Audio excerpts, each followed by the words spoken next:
You gotta make a choice, fellas. Who are you gonna be? Boys or men? 4 bullets, baby. You beat him into that, Jared. Come on. Guess it's Mama's house for you tonight, big Jared. Eagle Eye is a movie about, well, I don't want to say too much, but it involves 2 people, Shia LaBeouf and Michelle Monaghan, receiving mysterious phone calls from an unidentified woman. Would you risk your life for your son?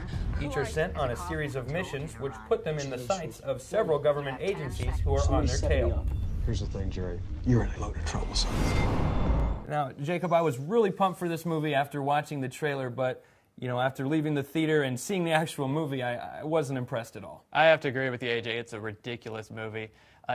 Eagle Eye incorporates the classic Alfred Hitchcock wrong man plot. There's a guy being chased, and he's not really sure why. Unfortunately, it's stuck in a Michael Bay style over substance world. It's this certain shade of blue. There's lots of pretty explosions, but all in all, it's pretty hollow. Drive.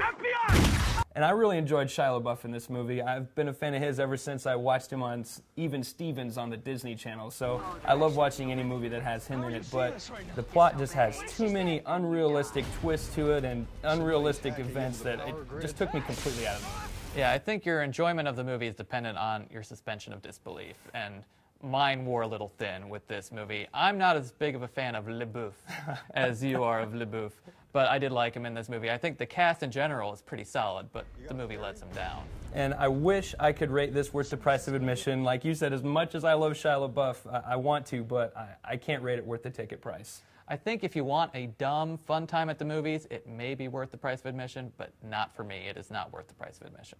And to give an update from last week when we reviewed Fireproof, John and I made the prediction that it would pass The Dark Knight in gross ticket sales, and well, it turns out our predictions were correct. In its 3rd week, it has successfully passed The Dark Knight and is now the #1 gross-selling movie that has come to visit the Penn Center Theater here in Oskaloosa.